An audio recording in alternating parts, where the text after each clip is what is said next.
Bom dia a todos. Bom dia. Que as bênçãos de Jesus permaneçam conosco. E é com muita alegria que eu venho aqui pela primeira vez, né, Ana? Pela primeira vez. Mas tentamos marcar em outros momentos, mas hoje conseguimos. E isso é muito bom para a nossa vida, minha vida.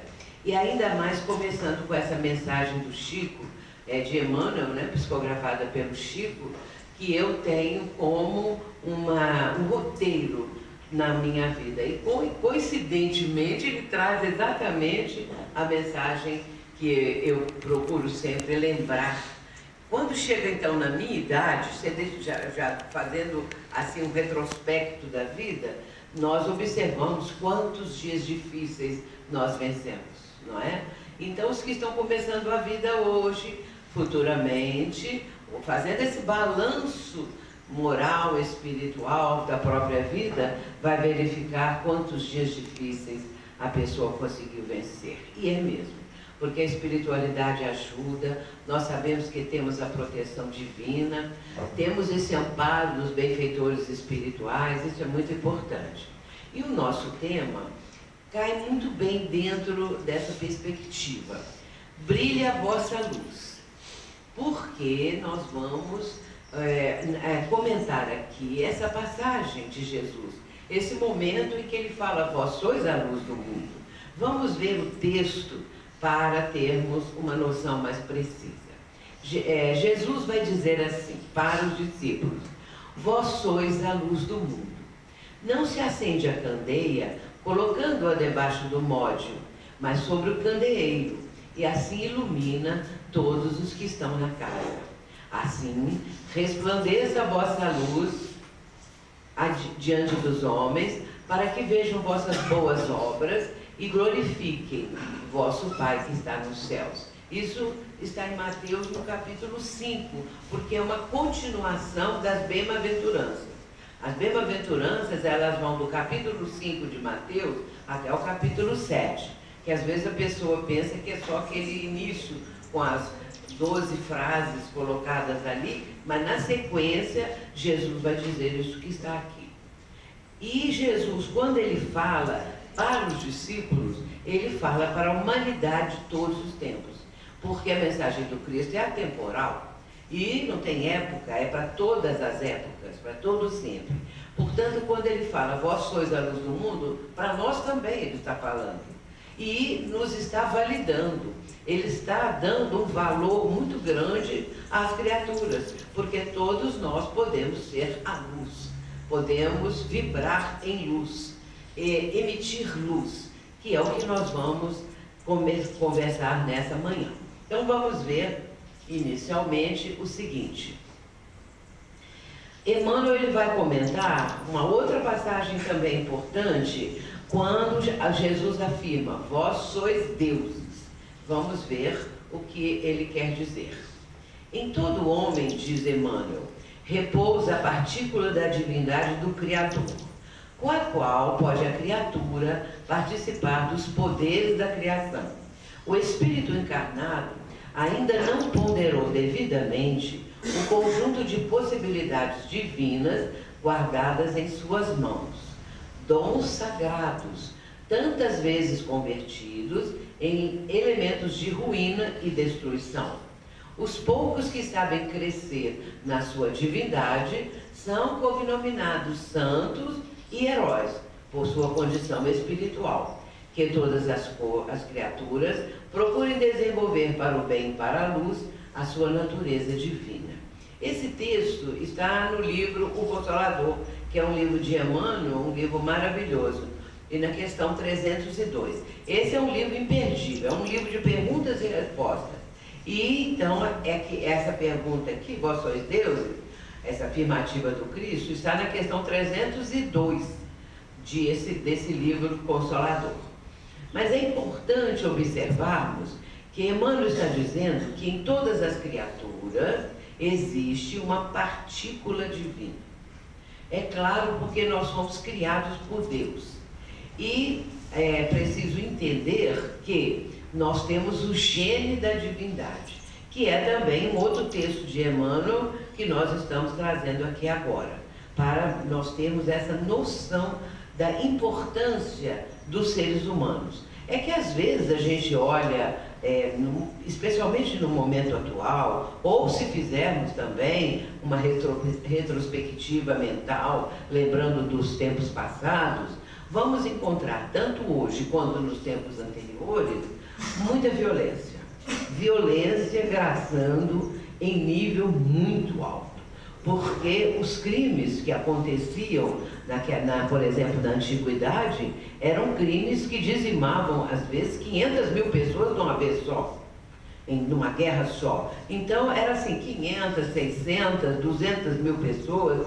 Havia, assim, uma situação de matança, realmente. E, hoje em dia, trazendo para cá, nós estamos vendo que a violência está graçando também em outros momentos, não assim dizimando milhares e milhares de pessoas de uma vez só, mas se nós formos olhar em 10 anos, quantas pessoas foram assassinadas, quantas pessoas morreram de forma violenta, nós vamos encontrar também um número bastante significativo, mostrando que o ser humano, quando ainda está nessa faixa, ainda não chegou naquela condição de brilhar a luz que lhe é própria. Nós temos em germe uma condição que nos permitirá, à medida que formos melhorando o nosso mundo íntimo, adquirindo créditos no mundo espiritual para com o Pai Criador, essa luz vai começar a brilhar, ainda que no início de forma muito leve, para depois então se intensificar cada vez mais. Aí é importante dizer que nós trazemos a partícula da divindade em nós. E depois Emmanuel vai dizer a importância de nós termos uma noção que podemos realizar algo muito maior do que estamos acostumados a imaginar, ou tem pessoas que nem imaginam nada, vivem uma vida muito dentro de uma perspectiva sem sair daquela faixa, e outras que começam a descobrir o sentido da vida, o sentido real da vida, a importância dessa vida terrena. Mas nós vamos continuar só para aprofundar isso aqui um pouquinho.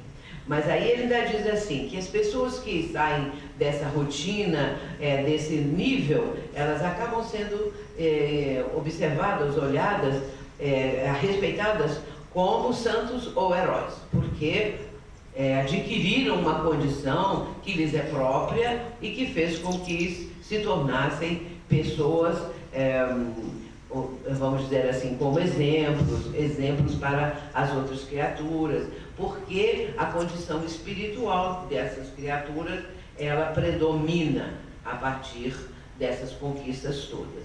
Agora vamos ver, na sequência, o seguinte. Emmanuel, nós vamos trazendo textos que vão somando aos primeiros para nós termos o roteiro até chegarmos na conquista da luz. Luz e responsabilidade, diz o Emmanuel. Quando Cristo designou seus discípulos como sendo a luz do mundo, assinalou-lhes tremenda responsabilidade na terra. A missão da luz é clarear caminhos, varrer sombras e salvar vidas. Missão essa que se desenvolve à custa do combustível que lhe serve de base. Cristão sem espírito de sacrifício é lâmpada morta, no Santuário do Evangelho. Aqui já é o livro Fonte Viva, no capítulo 105. Observemos o que ele está dizendo, que é da maior importância. Ele fala que no momento que Jesus, aquela frase inicial, né? Vós sois a luz do mundo, e em outro instante na sequência, vós sois o sal da terra, ele nos está assinalando também uma responsabilidade muito grande, porque para chegarmos nisso, nós temos que desenvolver os valores que existem dentro de nós. Tudo aquilo que nós recebemos, quando Deus cria cada um dos seus filhos, eles são dotados, e isso é igual para todos, ninguém recebe menos, nem ninguém recebe mais, atributos que vão fazer a jornada da criatura cada vez mais se tornar ascendente subindo, crescendo, evoluindo. Por isso, nós todos somos criados iguais, ninguém tem uma preferência, enquanto que nossos irmãos que não têm a visão do Espiritismo acham muitas vezes que são eles, aqueles que seguem determinado ramo do cristianismo, os preferidos de Deus. E os outros podem ir todos para o inferno porque não vão ter nenhuma chance. E aí eu digo sempre que os espíritas já têm um lugar muito grande lá no inferno, que é para onde vamos todos nós, segundo nossos irmãos. Muito bem, então a missão da luz, a missão daquele que já adquiriu entendimento, que já adquiriu compreensão, é clarear caminhos, varrer sombras e salvar vidas. Aí já tem um roteiro fantástico para cada um de nós desenvolver. Clarear caminhos, procurar através, sobretudo nós, através dos ensinamentos que a doutrina espírita nos apresenta, nós podemos ajudar o próximo. Muitas vezes a pessoa acha que a vida dela é anônima, sem significação nenhuma, que ninguém conhece e assim por diante. Acha que não tem valor, mas tem muito valor. É que aonde a pessoa foi situada na vida terrena, é ali que ela deve fazer brilhar a sua luz. Pode ser uma luz pequenininha ainda, mas é luz. Já não é mais alguma coisa das trevas, uma coisa obscura, mas sim uma propensão para esse momento em que a luz vai se tornar realmente presente na vida da pessoa. E com isso se está clareando o caminho, está anulando as sombras, está trazendo uma outra visão da vida. E com isso pode salvar vidas, pode ajudar pessoas. Não vamos dizer assim, salvou a pessoa do afogamento, salvou a pessoa que estava no alto lá do prédio para se julgar. Não é bem assim, pode ser assim também. Mas salvar vidas, ou seja, abrir para a pessoa uma perspectiva, uma ideia, algum caminho, alguma nova condição de começar uma jornada melhor. E isso nós conseguimos. Às vezes uma pessoa procura um espírita, e se tem algum conhecimento de alguém espírita, para saber determinada tragédia que aconteceu coletiva, ou então tragédias pessoais, ou então seu próprio problema interior. Então essa pessoa vem, e muitas vezes perdida em si mesmo, e uma palavra daquele que ali está, que foi questionado, essa pessoa pode ajudar a salvar uma vida, abrindo um caminho novo, uma ideia nova. A Joana de Ângeles, ela tem uma frase que eu cito muito, frequentemente. Ela fala assim, que a doutrina espírita nos possibilita novas construções mentais. E é realmente, porque antes de conhecermos a doutrina espírita, nós não estávamos pensando as coisas que pensamos hoje em dia. São novas construções mentais fantásticas, que nós, de repente, nem observamos que já adquirimos isso. Mas se pararmos para pensar, em comparação com o que era anteriormente, nós vamos ver o quanto isso trouxe de progresso para a nossa vida. Agora, aqui vem algo muito interessante. Missão essa que se desenvolve à custa do combustível que lhe serve de base.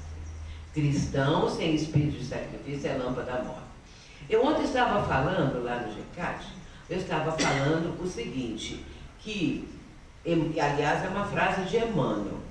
Quando a pessoa cumpre o dever que ela deve cumprir, que a vida lhe apresenta, se ela cumpre o dever, muito bom. Mas se ela for além do dever, ela entra no caminho da abnegação. Essa é o ensinamento de Emmanuel.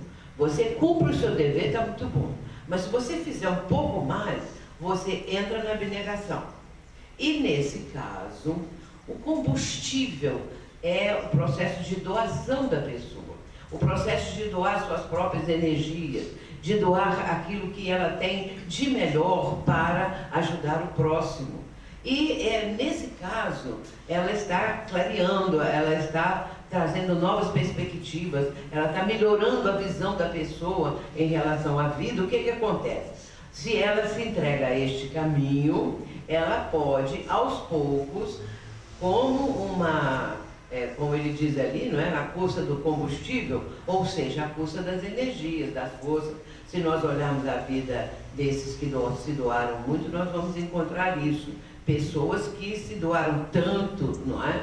Que houve para essas criaturas vamos dizer assim, ela se desgastou dentro daquele trabalho, realizando aquele trabalho. Mas isso é bom, porque se ela está clareando o caminho, para os outros ajudando, ela está clareando o seu próprio caminho. Então, ela está trazendo para fora de si a luz que já existe dentro dela. Mas vamos ver mais um pouquinho para frente, porque a Joana, ela cita Jung num dos livros dela, como nós vamos ver agora. E vamos também constatar que Carl Gustav Jung, falava da luz. Veja bem, e ele está dizendo que dentro da alma, desde suas origens primordiais, tem havido um desejo de luz. Olha como ele já pensava, muito mais avançado, né? E uma ânsia incontida para debelar as sombras primordiais. Porque no início é sombra mesmo. A noite psíquica primordial é hoje a mesma que a de incontáveis milhões de anos passados. Olha como ele sintetiza. O anseio pela luz é o anseio pela consciência. A conscientização que a criatura vai alcançar em relação ao sentido da vida. Porque essa busca de luz, ela é uma ânsia incontida, sim.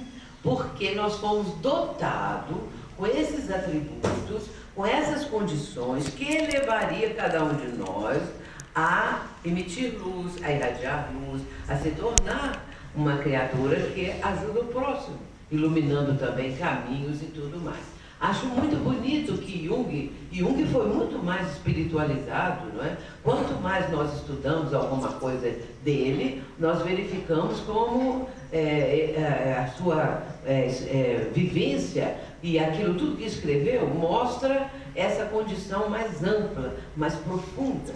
Não ficou somente nas questões ligadas mais ao cérebro físico, à parte psicológica, sem sair para um campo espiritual. Hoje em dia, ele já transmitiu várias mensagens através de Divaldo Franco.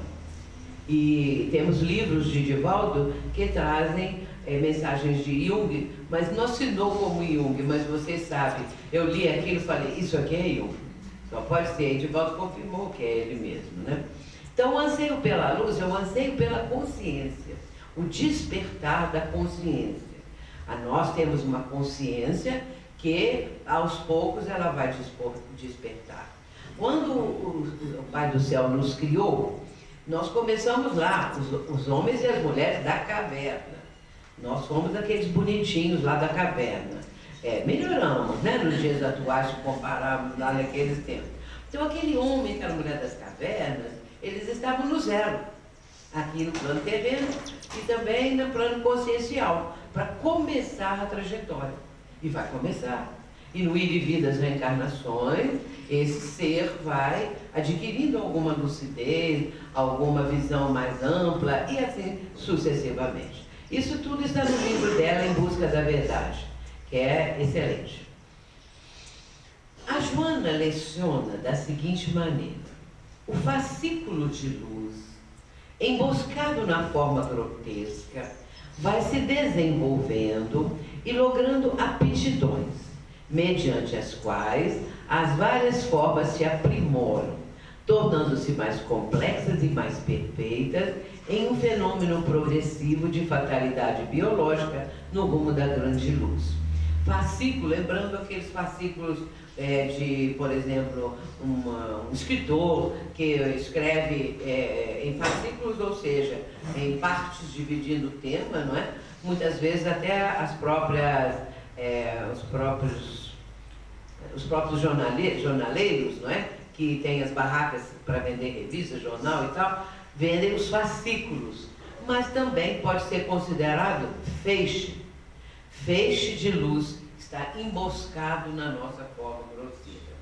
Eu quero lembrar também, importante, que naquele momento em que eu mencionei a respeito de Emmanuel, falando antes de Jung, não é? Falando ali a respeito da condição do ser humano, da nossa possibilidade de clarear caminhos, de ajudar, porque nós trazemos essa luz em Gênesis. Então eu vou lembrar que no livro Fonte Viva, que aliás eu já li um capítulo aqui, mas no livro Fonte Viva, capítulo 30, Emmanuel vai ser mais direto ainda. Ele vai falar assim: o Espírito traz em si, pode abrir aspas, o Espírito traz em si o gene da divindade. Na frase seguinte, Deus está em nós, tanto quanto nós estamos em Deus. Isso significa que nós trazemos a genética divina. Nós trazemos o gene da divindade. Isso ainda é muito profundo para nós entendermos isso na beleza que significa, na profundidade, não é? Na imensa possibilidade que nós ainda não conseguimos alcançar suficientemente. Portanto, Deus está em nós, tanto quanto nós estamos em Deus. Para entender isso um pouquinho mais, vamos lembrar um poeta indiano. E esse poeta indiano, Kabir, há mais de 400 anos atrás, ele vai falar o seguinte: todos sabem que uma gota está contida no oceano, mas poucos sabem que o oceano está contido na gota. Olha que coisa mais interessante. E nós podemos imaginar que nós somos a gota e Deus é o oceano. Então, a gota está contida no oceano, enquanto que o oceano está contido na gota. Deus está em nós, tanto quanto nós estamos em Deus. Isso é uma visão maravilhosa que vai ampliando a nossa perspectiva de vida. Nós já não somos mais os mesmos, sabendo que Deus está em nós. A gente não tinha essa noção. Somos espíritos imortais. Nós temos diante de nós a imortalidade. E aí a gente pensa, mas a imortalidade é algo assim também que de repente nós não imaginávamos. E o que vamos fazer com a nossa imortalidade? Progredir, aprimorar, caminhar, evoluir. Porque essa é a nossa, vamos dizer assim, fatalidade, entre aspas. Progredir sempre. Nós somos perfectíveis. Estamos no processo de aperfeiçoamento, de aprimoramento, até chegarmos a uma perfeição relativa. Mas nunca vai cessar. Chegamos a um ponto, tem outro, porque isso é infinito. E Allan Kardec vai falar na introdução de O Livro dos Espíritos, a introdução 13 de O Livro dos Espíritos, que nós temos diante de nós a ciência do infinito. Só de saber que existe uma ciência do infinito, aí é uma coisa infinita para nós. Como é que nós vamos entender algo assim? Mas aí eu digo da seguinte forma: hoje nós já sabemos que existe uma ciência do infinito. Vamos supor um compêndio que nós estamos lendo o título, Ciência do Infinito. Agora vamos abrir esse compêndio para vermos, depois que abrimos a parte da inicial, vamos encontrar os capítulos que vamos vencer, que vamos conhecer. Então é um fascículo também, porque aos poucos que nós vamos chegando a esse entendimento muito mais crescente, né, e importante, como ela diz aqui. É um fenômeno progressivo de fatalidade biológica no rumo da grande luz. E observem, meus irmãos, como os textos vão se encadeando. Porque na doutrina espírita, uma coisa que a gente consegue logicamente observar é que tudo é encadeado. Tudo, desde o começo. Então, quanto mais nós estudamos e aprofundamos, mais nos deslumbramos. Porque há um perfeito encadeamento. Nada fica fora dessa sequência, que é uma sequência universal e que é uma sequência no busco da luz. Continuando. Calderaro, ele é um mentor de de André Luiz no livro No Mundo Maior. Essa casa tem a égide de André Luiz, não é? É sob a égide dele. E André Luiz, portanto, um espírito também muito, já alcançou uma evolução muito grande, mas é sobretudo muito humilde. Eu sempre falo que quando ele escreveu o Nosso Lar, quando ele ditou o Nosso Lar para Chico Xavier, é claro que ele não ia relatar conquistas que porventura ele já tivesse alcançado. E ele se coloca ali como uma pessoa igual a todas. Eu imagino que ele seria como um jornalista que está entrevistando aqueles que participam da obra e falando dele próprio, mas se colocando numa situação humilde. Eu sei, imagino, aliás, eu não sei não, eu imagino, que ser é difícil da gente falar, né? Eu sei, não sei, eu imagino. Que ele então usa isso, essa humildade, e vai falar que ficou igual a todos, 8 anos lá no mundo espiritual, umbral, aquela coisa toda, né? Aliás, eu vou contar um caso para vocês, falei umbral, me lembrei de uma coisa.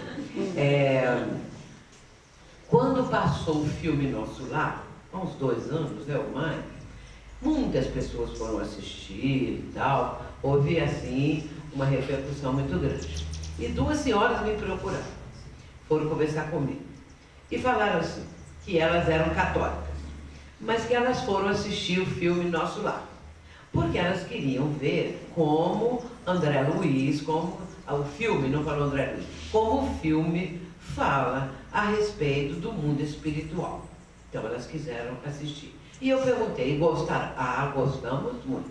Só não gostamos de uma coisa. O que foi? Eu perguntei.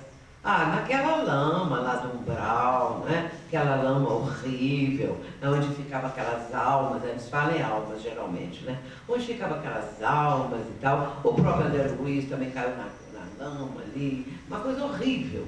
Falei, vocês são católicos, né? Somos. Vocês acreditam no fogo do inferno? Ah, sim. Então o inferno, eu falando com ela, então o inferno é aquele fogaréu que não acaba nunca, né? Ah, é, sim. Falei, qual que é preferível?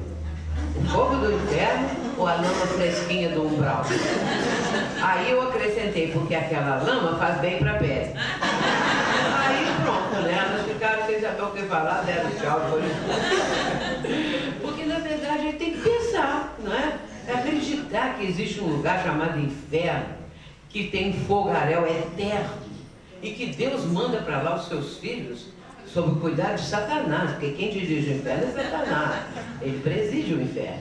Depois que Deus manda seus filhos para o inferno, ninguém tira eles de lá, nem Deus. Eles ficam lá para toda a eternidade. Então essas coisas a gente tem que pensar. Agora o Calderaro é instrutor de André Luiz no livro No Mundo Maior. E ele tem uma frase que eu cito muito, mas muito há muitos anos, que é essa daqui. O homem, para auxiliar o presente, é obrigado a viver no futuro da casa. Essa frase dá uma palestra, 2 palestras, 3 palestras. Agora acrescenta, nossa mente sofre sede de luz, como o organismo terreno tem fome de pão. Observem como tudo é muito bem cadeado, com os autores que eu estou citando, os livros, é assim, sempre, de uma forma fantástica. O homem, para auxiliar o presente, é obrigado a viver no futuro da raça. Todos os grandes vultos da humanidade viveram no futuro. Todos. Porque os descobridores, os inventores, viveram no futuro. Estavam trabalhando para o futuro. Muitas vezes, esses vultos morreram, deixaram aquela obra que não foi, vamos dizer, suficientemente compreendida enquanto eles estavam encarnados. Mas aí, ao desencarnarem, os anos passam, de repente alguém diz, viu, fulano já falava isso, ele já fez isso, já escreveu isso. Aí, de repente, descobrem que aquele que falava aquilo há 10, 20, 30 anos atrás, estava diante do tempo. E Jesus é o maior deles, adiante do tempo, que não vai ser, de forma alguma, alcançado ou superado. Porque Jesus fala para o porvir da humanidade. E aí nós vamos entender que o Espiritismo também está adiante do tempo. E vamos entender mais ainda, que nós estamos falando para o futuro. Todos nós. Nós estamos no presente preparando o futuro. Porque para o nosso futuro e o futuro de pessoas que cruzam nossos caminhos, que convivem, que participam, nós estamos preparando o futuro. E o Espiritismo está adiante do tempo, porque fala do futuro. Tudo isso que nós estamos estudando, aprendendo, falando, ouvindo, lendo, nós vamos julgar isso para o futuro, cada vez mais. Não é? Cada vez mais as coisas vão acontecendo e de repente, lá no Espiritismo já se falava isso. E aí vai a criatura começar a abrir uma nova vida, uma perspectiva, um horizonte, qualquer coisa assim, para ela enxergar melhor, para ela descobrir o sentido real da vida e para ela caminhar. Aí ele acrescenta assim: nossa mente sofre sede de luz. Que é o que Jung diz, né? Que Emmanuel diz, que Jesus diz. Olha que coisa interessante. Você vai olhando assim, né? Você vai vendo como que isso está assim, tão, de uma forma lógica, fantástica. Na quinta-feira agora, nós temos um grupo de estudos na nossa casa, que é a Sociedade Espírita Joana de Ângeles. Nós temos lá 4 ou 5 grupos de estudos, acho que é uns 5. Então, agora esse que abriu esse ano, ele é um grupo de estudos da Amélia Rodrigues, para estudar a obra da Amélia Rodrigues, que é toda sobre o Evangelho, né? Muitos livros, tudo sobre o Evangelho. E logo no o primeiro livro dela é o Primícias do Reino. E há uma página que é chamada de Respingos Históricos, em que ela vai falar alguma coisa da história, como se fossem pequenos respingos da história. Então ela começa a falar do Código de Hammurabi, que foi uma coisa muito, muito, muito antiga. Então ela vai falando, depois do Código de Hammurabi, o que veio, até chegar em Sócrates. Se você lê aquilo ali, você vê uma coisa maravilhosa. É uma espécie de uma corrida da verdade. Eu falo que é a tocha da verdade que passa de mão em mão. Porque é uma realidade, é maravilhoso. Quando nós fazemos a linha do tempo de Kardec, por exemplo, nós verificamos que há esse encadeamento de vultos de pessoas que vieram, falaram isso, aquilo, até chegar no Kardec e vai continuando. Sempre tem alguém que pega aquele inventor, aquilo que a pessoa inventou, descobriu, qualquer coisa. Então tem um seguidor, tem vários, mas vamos dizer um, que vai seguir aquilo, que pega aquela invenção, aquelas ideias e vai desdobrar. Mas enquanto ele está desdobrando, já tem um outro que vai acompanhá-lo. Aí aquele morre, aquele que está acompanhando vai para frente. É assim, não falha, não tem, vamos dizer assim, um vazio. Ficou tudo vago, vazio. Não. Sempre tem um que pega aquela ideia e leva para diante, e vem outro. Então eu falo que é a tocha da verdade. Igual a tocha olímpica, que vai passando de mão em mão. A tocha da verdade, ela passa de vulto em vulto, de pessoa em pessoa, e vai chegando, e vai caminhando, e não para não. Não para. E hoje, por exemplo, né, nós podemos olhar como que o avanço da física quântica, por exemplo, que destronou, não é, de certa maneira, a física newtoniana, que tudo é matéria. E então, René Descartes também, mesma coisa, um pouco mais espiritualizado, mas aí cada um ia trazendo contribuição. Quando agora, vamos dizer, lá para os anos 40, 50, já alguns físicos que não mais aceitavam as ideias, não aceitavam assim, sabia que era uma base, mas que teria que haver coisas melhor, desdobrando, e aí eles vão fazer isso, vão chegar na física quântica. E é interessante que o Livro dos Espíritos traz em germe física quântica. A questão 30 do Livro dos Espíritos, que diz assim, que tudo está em tudo. E de repente, É o que nós encontramos, por exemplo, nessa visão da física quântica. Tudo está em tudo. É aquele poeta Kabir, que o oceano está na gota, a gota está no oceano. Tudo tem tudo. Meus irmãos, é uma coisa fantástica. Quanto mais a gente estuda, mais a gente fica assim, extasiado com a lógica, com a coerência, que a gente podia falar isso aqui até eu cansar, mas vocês vão cansar antes. Muito bem, então, da sequência, vamos ver agora Leon Denis. Leon Denis foi contemporâneo de Allan Kardec. E a gente sabe que se Kardec desistisse, já tinha o plano B, que era Leon Denis.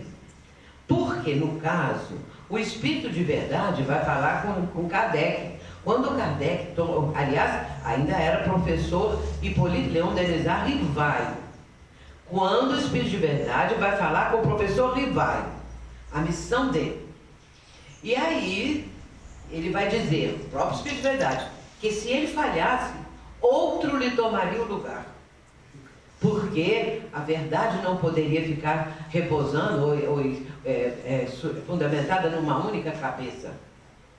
Claro que teria alguém para levar aquilo adiante, que eu chamo de plano B, né? Que é o Leon Denis, que seria ele. Porque ali, em torno de Kardec, tinha Gabriel Delane. Gabriel Delane, o pai e a mãe dele eram muito amigos de Kardec. E o Gabriel Delane, pequenininho, com 3, 2 anos, sentava no colo de Kardec. Então, depois, adulto, ele se transforma num físico, numa pessoa de grande cultura, não é? Então, ali estava Gabriel Delane, estava Ernesto Bozano e estava Leon Denis. Um desses três poderia ser, se tivesse Allan Kardec desistido, o professor Rivaio. Um desses três, mas o mais indicado era Leon Denis. Muito bem, então Leon Denis vai dizer no livro dele, Depois da Morte: nossos males provêm de que, apesar do progresso da ciência, do desenvolvimento da instrução, o homem ignora si próprio, sabe pouco das leis do universo, nada sabe das forças que estão em si próprio. Não sabemos das nossas forças. Muitas vezes a gente acha que não é nada, não faz nada, não tem nada. Aí não é nem inteligente que é outras pessoas, muito mais inteligente. Sim, pode ser. Mas existe a questão das inteligências múltiplas, de Gardner, que lá, né, em Harvard, ele vai fazer tem uma equipe para estudar a questão das inteligências múltiplas. E aí a gente vai saber que eles vão selecionar 7 tipos de inteligência, mas hoje já estão acrescentando mais 2, ficam 9 tipos de inteligência. Então a pessoa às vezes não é inteligente para fazer problemas de matemática. E eu, por exemplo, não sou. Não é? Agora, tem gente que é. Então, mas eu posso ter outra habilidade. Eu posso ter outra tendência, outra propensão. Às vezes a pessoa quer ter uma boa voz, mas é desafinado, não adianta. Não é? Então vai por aí afora. Então todo mundo é inteligente. Só que alguns, a inteligência pode estar ali, até vários tipos de inteligência. Ou um tipo só, não é? Então, assim por diante. Isso não é fascinante? Eu falo isso num dos meus livros, Os Poderes da Mente. Meu livro, Os Poderes da Mente, significa assim, as nossas potencialidades, né? Então eu coloquei o título como poderes, porque na verdade nós temos poderes, potencialidades. E ali a gente fala sobre as inteligências múltiplas. Aqui está nosso querido Raul Teixeira. Não sei se alguém aqui conheceu pessoalmente, assistiu palestras dele, né? Hoje, acometido por aquele AVC que ele teve em pleno voo, indo para Nova York, ele vai ter um AVC dentro do avião. Então, ele hoje já não tem o trabalho de palestras, não tem mais condições, né? Mas sempre eu coloco, porque ele foi uma pessoa maravilhosa, ele é uma pessoa maravilhosa, mas um orador maravilhoso também, fantástico. E também médium. E ele psicografou um livro de autoria desse espírito, José Lopes Neto, que foi presidente da Federação Espírita do Paraná. Olha o que ele diz em certo ponto. As leis que Deus implantou na tua intimidade consciencial, ali estão como guardiães da tua vida, aguardando a ação da vontade amadurecida para identificá-las, entendê-las, admiti-las, esforçando-se para respeitá-las e obedecê-las. Portanto, na nossa consciência, nós temos as leis divinas. Essa é a questão 621 de O Livro dos Espíritos. Kardec faz uma pergunta fantástica, porque precisa saber fazer pergunta, viu? Esse negócio de fazer pergunta é fácil, não. Não pensem vocês que eles querem perguntar qualquer coisa. Você é casado, você tem filho, você é isso, você é aquilo, forma... Não. Mas você tem que fazer perguntas profundas. E a pessoa, vamos ver na TV. Uma pessoa vai entrevistar um escritor. Tem que ter lido o livro do escritor, ou mais de um livro, para fazer uma pergunta. Vai perguntar assim: o que o senhor quer dizer naquela parte do seu livro, quando fala isso assim? Pronto, fez uma pergunta que vai aclarar também os que estão assistindo. E agora desencarnou um jornalista muito famoso, eu creio que já tem uns 3, 4 meses, que a Globo divulgou muito, porque esse jornalista era muito famoso. E uma das frases do jornalista, que foi, eles foram mostrando várias frases desse jornalista, pena que agora não lembro o nome dele. Uma das frases do jornalista é que ele diz o seguinte: a pessoa precisa saber fazer perguntas, porque é a pergunta que suscita uma resposta inteligente. Olha que coisa mais interessante. E eu fiquei tão feliz quando eu li aquilo, porque sempre eu falo que Kardec, ele fez perguntas notáveis. Ele sabia, quando ele fazia pergunta, ele sabia a resposta. Porque só quem sabe a resposta sabe fazer uma pergunta daquela. Então ele pergunta, questão 621, onde está escrita a lei de Deus? Olha que pergunta, como é que ele pode imaginar que a lei de Deus está escrita em algum lugar? Ele já sabia. A resposta na consciência. Nós trazemos na nossa consciência a lei divina inteirinha. Só que tudo ingere. E que vai aos poucos despontando. E o Espiritismo, ele é aquele despertador que está despertando o cabedal de conhecimentos que nós trazemos. E aí, nós vamos deslanchar. Depende muito do esforço da pessoa também, né? E que queira passar por isso. Porque tem gente que tem preguiça, que não quer mudar, porque mudar dá trabalho. Agora nós vamos dar um exemplo muito bom do nosso André Luiz. Interessante que não tinha noção, assim, porque é a primeira vez que eu venho, que o mentor é André Luiz. Agora vocês vão ver a questão do André Luiz, quem já leu o livro Mensageiros vai se lembrar. Porque André Luiz trabalhou muito, lá no livro Nosso Lar, mostra André Luiz se esforçando, como ele havia sido médico na vida terrena, na última encarnação. Ele achou que no mundo espiritual ele continuaria médico, só que ele vai aprender que ele não era nem enfermeiro, ele vai ser aquele que limpa as coisas sujas, não é? Vai ser faxinas no mundo espiritual. Então, humildade, ele relata isso. E aí ele começa o trabalho dele no livro Nosso Lar, relata tudo. O livro Os Mensageiros é o segundo livro da série André Luiz. E aí, vejamos o que aconteceu com André Luiz nesse livro. Ele estava, então, lá em Nosso Lar. Nosso Lar é uma colônia espiritual.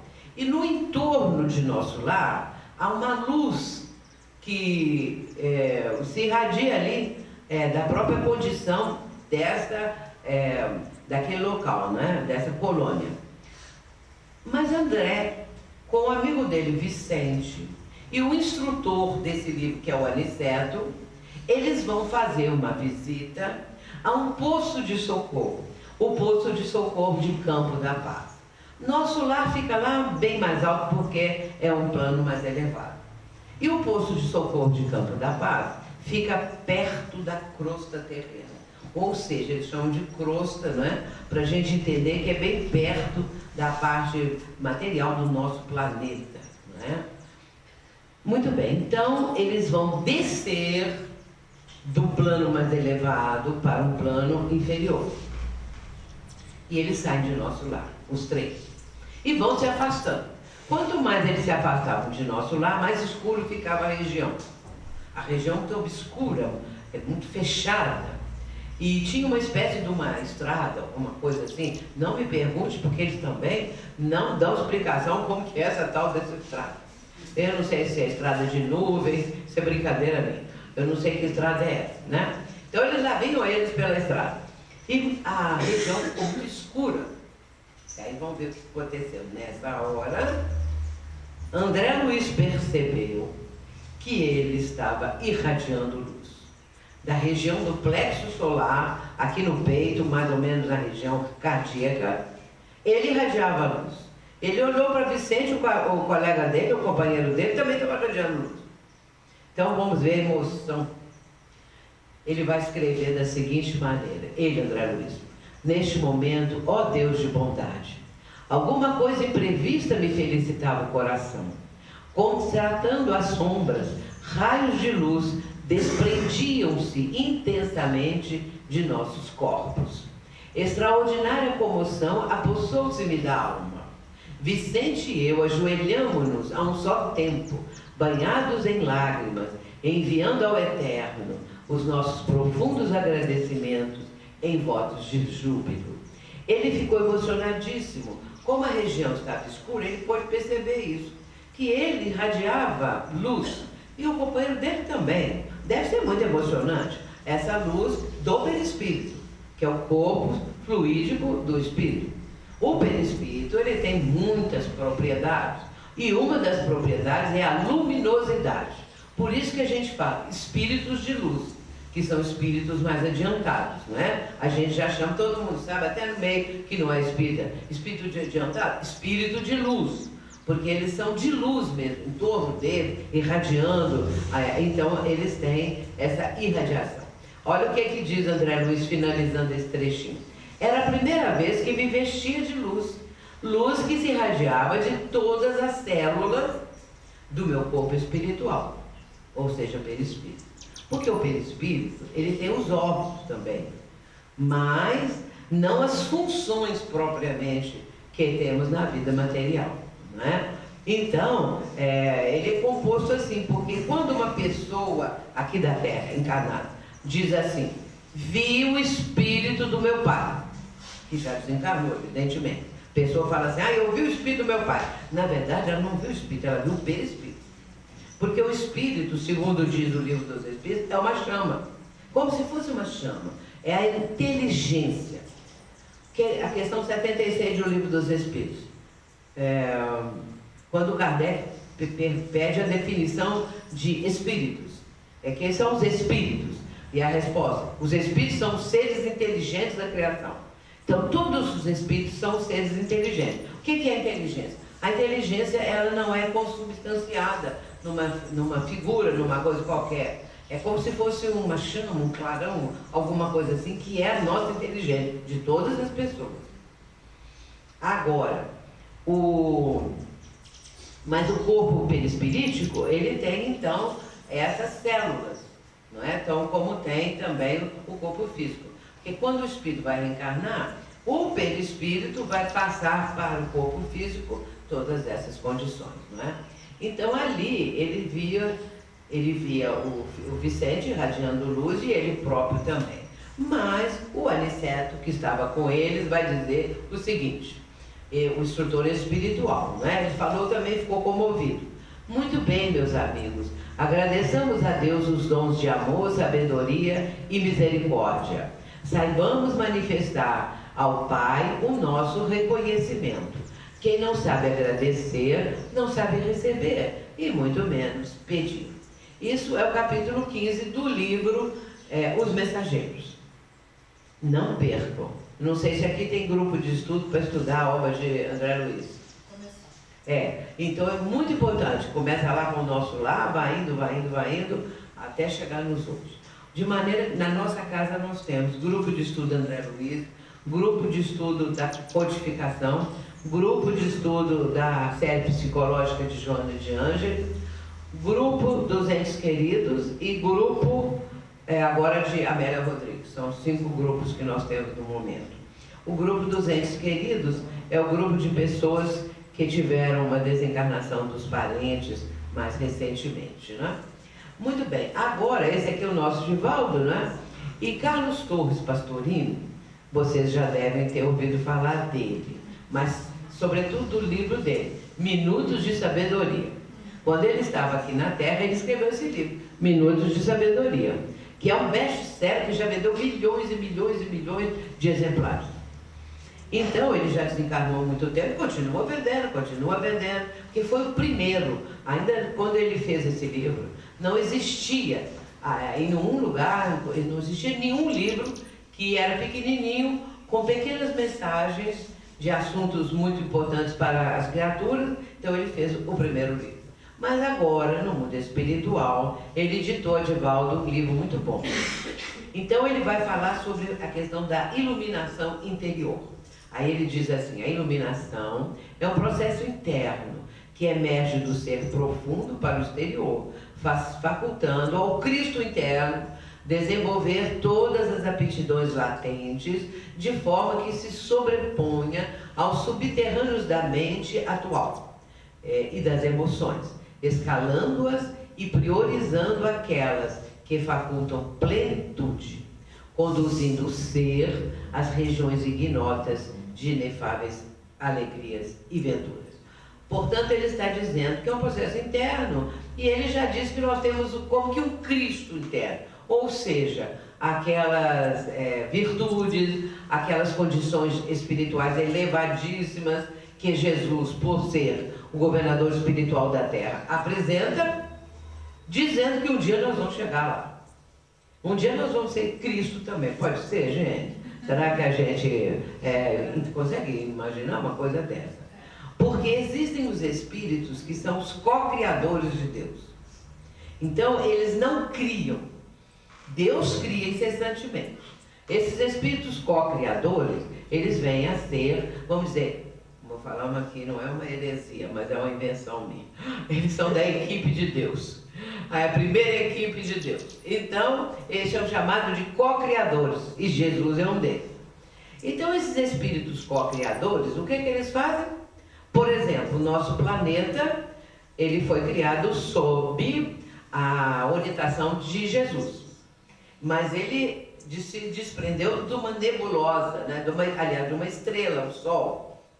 E aí vai constituir depois o planeta Terra. Aí é preciso ler o livro A Caminho da Luz, essas obras todas, para a gente ter uma ideia como que isso se processou. Não é? Então, vamos continuar só um pouquinho, porque o Pastorino, que escreveu esse livro aí através do Divaldo, Impermanência e Imortalidade, ele acrescenta mais um pouquinho. Ele fala assim: a viagem na direção do Cristo interno pede conscientização pessoal, decisão e entrega, para que seja possível emergir desse encontro sublime, enriquecido de forças para auxiliar as pessoas e o mundo na grande transição que se opera na Terra. Impermanência e Imortalidade. É um livro muito bom, do Pastorino, muito bom mesmo. E também tem tanto livro para a gente ler, né? Só do Chico tem mais de 400. É uma vida. Não dá para você ler tudo. E como você tem que ler os quase 300 do Divaldo, aí você tem que ler mais aqui, mais ali e tal. E aí você, então, passa a vida toda lendo. E tem que ler. E aí depois, quando a gente está muito acostumado, a gente faz uma leitura mais rápida. Você vai lendo mais rapidamente. Não vai levar 6 meses para ler um livro. Você pode ler um livro de 300 páginas num dia. Se é um livro de estudo, você pega lá mais uns 3, 4 dias, porque você tem que estudar o livro. Se não é, você lê com mais rapidez. Um romance a gente lê muito mais rápido, né? Então, é assim, depois você fica com esse tipo de leitura, né? Que é muito bom. Bem, é tudo hábito, né? Tudo costume. Agora, então, meu irmão, o que nós estamos vendo aí e aprendendo? Que nós podemos irradiar a luz. Que nós podemos preparar isso para o nosso futuro. O futuro que pode ser amanhã. O futuro que pode demorar um pouco mais, ou mais tempo, não é? Mas podemos estar preparando.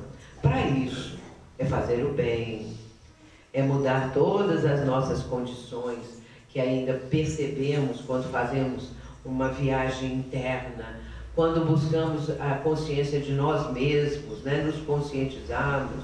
É preciso fazer essa viagem, nós vamos ver o que temos que melhorar. E o que já melhoramos, que aí é muito bom, não é? Agora vamos ver, Jesus disse também, andai como filhos da luz. Disse Jesus. Os cristãos, todavia, são filhos da luz. E a missão da luz é uniforme e insofismável. Beneficia a todos sem distinção. Não formula exigência para dar. Afasta sombras sem alarde. Espalha alegria e revelação crescentes. Semeia renovadas esperanças. Esclarece, ensina, ampara e irradia-se. Vinhas de luz é o livro do Emmanuel, não é? Muito bem, ele está comentando a frase de Jesus. Andai como filhos da luz. E ele vai dizer que os cristãos são filhos da luz. Agora, temos que saber também, lembrar, que mesmo a pessoa que não se diz cristã, que nem segue o Cristo, pode ser filho da luz porque é uma pessoa que realiza, às vezes, uma vida toda dedicada ao próximo. E não precisa, propriamente, ser cristão para ter luz. Porque tem muito cristão que está fechado numa obscuridade, não é? Que fica cheio de preconceitos, cheio de muitas contradições, não é? Então você vai ver de repente que essas pessoas estão muito longe do Cristo, né? Não estão nem nas proximidades dos ensinamentos dele. Os cristãos são filhos da luz. Muito bem. Então nós temos aqui um programa, não é? Beneficiar a todos, fazer o possível. Não temos que ter exigência para coisa alguma. Eu também me ocorreu aqui um caso muito interessante, que hoje talvez a gente não pudesse ver um caso desse. Acho muito difícil que acontecesse. Mas há 30 anos atrás, um mendigo, não chamava ainda morador de rua não, mendigo. Um mendigo bateu à porta de uma casa. Naquela época, não tinha isso de ter, a pessoa tem, às vezes mora num lugar que tem um porteiro, que tem um alarme, que tem qualquer coisa, não é? Não vai entrando assim, é muito difícil hoje a pessoa entrar e direto bater na porta da pessoa. Mas naquela época batia. Então ele bateu na porta da pessoa. A senhora abriu a porta. Também não tinha medo naquela época que fosse um assaltante. Hoje em dia você não abre a porta assim, não é? E então ela abriu a porta e viu aquele mendigo. E ele falou que estava pedindo um prato de comida, que ele estava com muita fome. E ela olhou aquele homem e tal, e ela tinha comida lá sobrando. Ela mandou ele entrar, assim na copa, junto com a cozinha. E ele sentou lá. Então ela trouxe um prato de comida para ele. E ali ela ficou do lado e ele comendo, e começaram a conversar. Ele falou pouca coisa, ela também não perguntou quase nada. Terminou e foi embora. Daí a 2 dias ele voltou, queria se podia dar outro prato de comida. Ela deu. Conversou um pouco mais. Ela ficou sabendo que ele era um advogado. Que ele tinha casado, ele tinha uma pessoa. E que depois essa mulher o abandonou. E ele achou que a vida dele tinha acabado.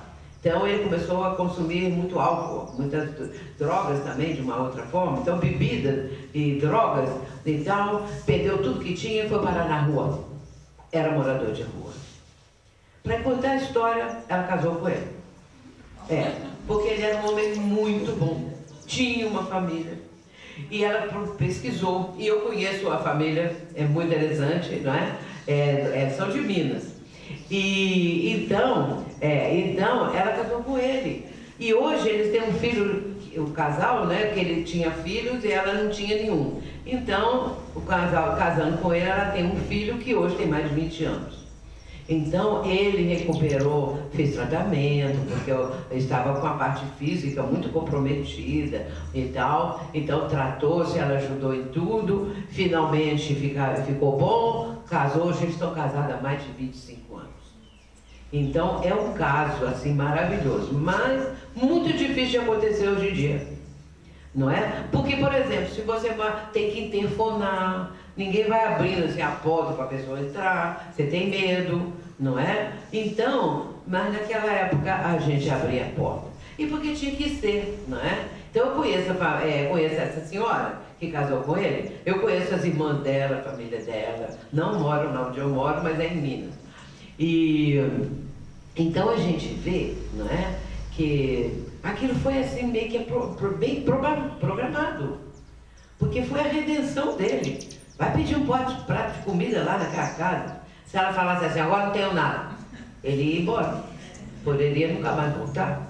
Mas a coisa foi assim, ela simpatizou com ele, teve alguma coisa diferente, né? Muito bem, então, meus irmãos, lembrando aqui já caminhando para o nosso final, não é? Nós temos aqui uma verdadeira programação. Cada um de nós pode fazer o seu melhor, o que for melhor. Além do dever, isso é muito importante, fazer um pouco mais, não apenas o dever. Quando fazemos o dever, está ótimo. Fizemos o que tinha que fazer, mas se você fizer um pouco mais, você vai para mais adiante. Então, você começa a trazer à tona da sua vida, da sua consciência, aquelas situações inatas que nós trazemos e que podem ser desenvolvidas. E aos poucos elas realmente vão aflorando e vão trazendo para nós os benefícios. A gente sabe que a educação, ela vem de fora para dentro, não é? Então o processo todo é sempre assim, porque dentro de nós mora o quê? A lei divina. Onde está escrita a lei divina? Na consciência. Hoje em dia, não é? Existem os físicos da consciência. Existem aquelas pessoas que estudam essa parte mais impossível de ser entendida, que é a consciência. Porque a consciência, ela não é só dessa vida. Nós espíritas sabemos que a consciência, ela tem um arquivo, um acervo multimilenar. Então, desde que nós somos criados. Então, vem vindo. Então, o que é a consciência? É algo notável, algo fantástico, algo grandioso de cada um de nós. E a partir daí, quando nós começamos a ter essa noção, a coisa melhora muito. Porque nós sabemos que tudo está arquivado na nossa consciência. Tudo está, vamos dizer, à nossa disposição, ao nosso dispor, desde que queiramos acessar aquilo que nós trazemos de propensões, de tendências para o bem, de tendências para qualquer tipo de coisa que nos engrandeça, que nos favoreça essa parte espiritual. Porque hoje em dia, nós sabemos que o planeta está passando pela grande transição planetária. E essa grande transição, ela é como uma mensagem de Emmanuel. Emmanuel tem uma mensagem cujo título é Casa em Reforma. E ele fala que o planeta é uma casa em reforma.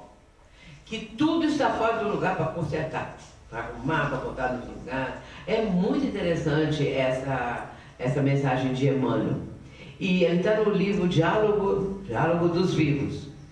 Diálogo dos Vivos, Então, a casa em reforma. E nós trazemos a nossa casa pessoal também em reforma.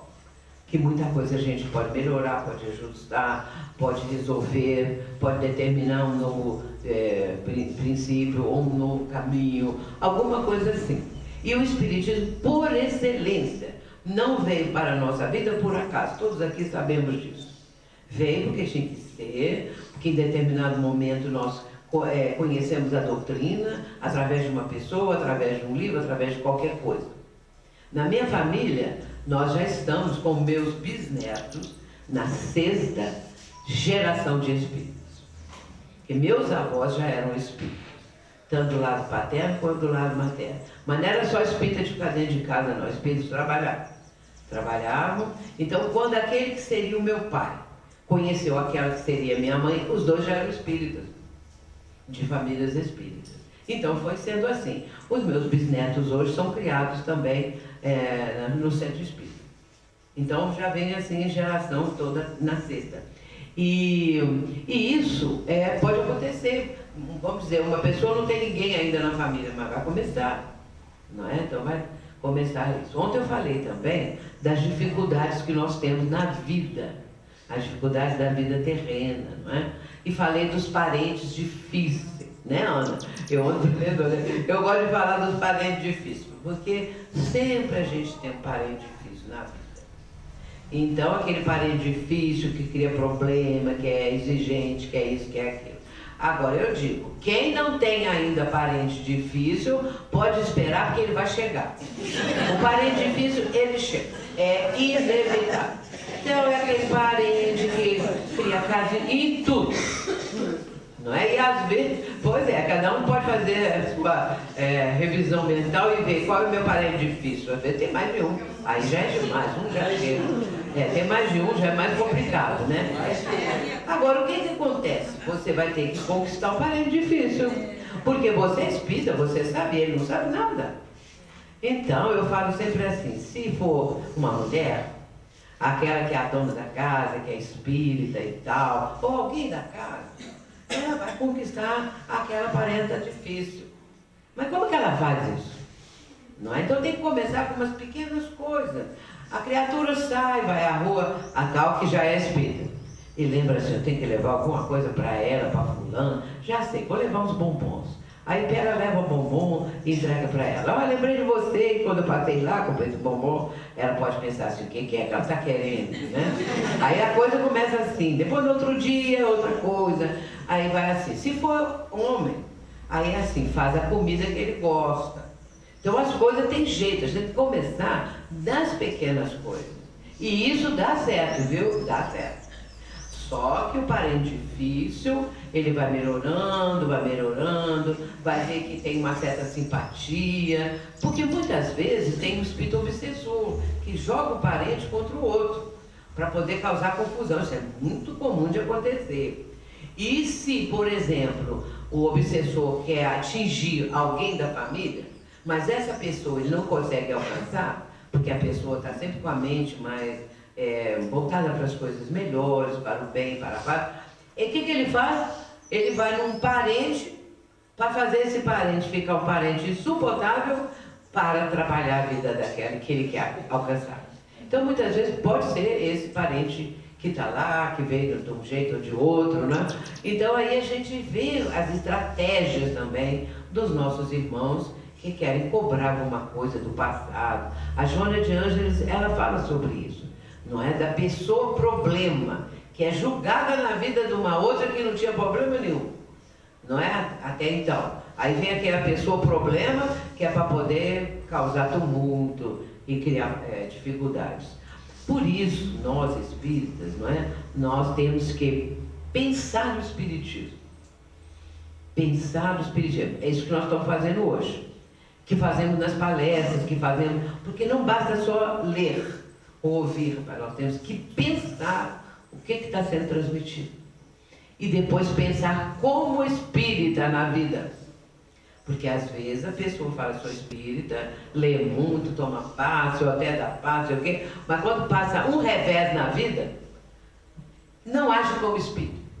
Age como agem as outras pessoas.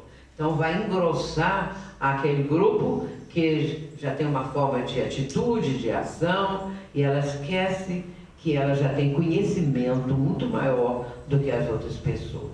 Então é assim, meus irmãos, nós podemos tirar ilações, conclusões, resultados de tudo que a doutrina espírita nos transmite e melhorar a nossa vida, a nossa visão de mundo, essas coisas todas. Aí, encerrando, o Dr. Bezerra vai dizer assim: a vós que sois o sal da terra, cabe a tarefa de desenvolver este postulado doutrinário de renovação do mundo, iniciando esta renovação em vós próprios, trabalhando os metais do mundo íntimo, para que se tornem maleáveis ao amor e nele esculpam a promessa de Jesus de que a felicidade, não sendo deste mundo, pode ser alcançada por meio dele. É uma mensagem psicofônica, um pequeno fragmento de Dr. Bezerra, uma mensagem do ano de 2005, que foi transmitida na reunião do Conselho Federativo Nacional, lá na Federação Espírita Brasileira. Está no livro Em Nome do Amor, que é um livro de todo ele voltado para essas questões do Dr. Bezerra. Agora eu vou apresentar aqui um PowerPoint. Deixa eu aumentar o som.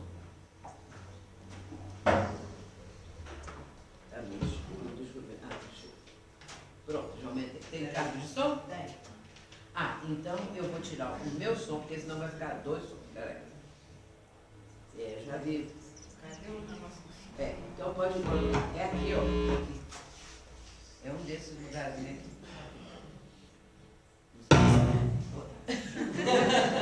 Eu mesmo que levei um susto. Vamos ver, vamos fazer um teste. Estão ouvindo, né? Então pronto. O título é Amor-terapia. Essa mensagem de Joana está no livro Desperte e Seja Feliz. Tá muito bom, a altura tá boa, não tá? Não há como negar ser o amor a realidade mais pujante da vida. Irradia-se de Deus e vitaliza o universo, mantendo as leis que produzem o equilíbrio. Todos os homens e mulheres que edificaram os ideais de felicidade humana fundamentaram seu pensamento no amor pleno e incondicional. Transcendendo definições, o amor é vida exuberante. É a razão básica da manifestação do ser que pensa e que sente. Jesus sintetizou todo o código da sua doutrina no amor a Deus, ao próximo e a si mesmo. As modernas ciências da alma, que penetraram na essência profunda das criaturas, fascinadas com as suas descobertas em torno dos conflitos e problemas, recorrem também ao amor, para que ele solucione os enigmas existenciais e erradique os agentes causadores dos distúrbios interiores e externos que aturdem a humanidade. Assim, o amor deve ser causa, meio e fim para o comportamento humano feliz, que desperta com anseios de plenitude. Amar é o grande desafio. Então, meus irmãos, amar é o grande desafio que Joana nos está ensinando, que Jesus veio trazer para nós essa mensagem, esses ensinamentos. Quero agradecer muito essa oportunidade e rogar a Jesus que abençoe a todos, aqueles que vieram de outras casas, abençoe as famílias, porque nós estamos num momento muito especial, que é esse da grande transição planetária. E que possamos vibrar, trabalhar no bem e ajudar a humanidade através das irradiações de amor para que haja mais paz, começando aqui no nosso Brasil. Muito obrigada e que Jesus abençoe a todos. Até uma próxima vez. Que assim seja.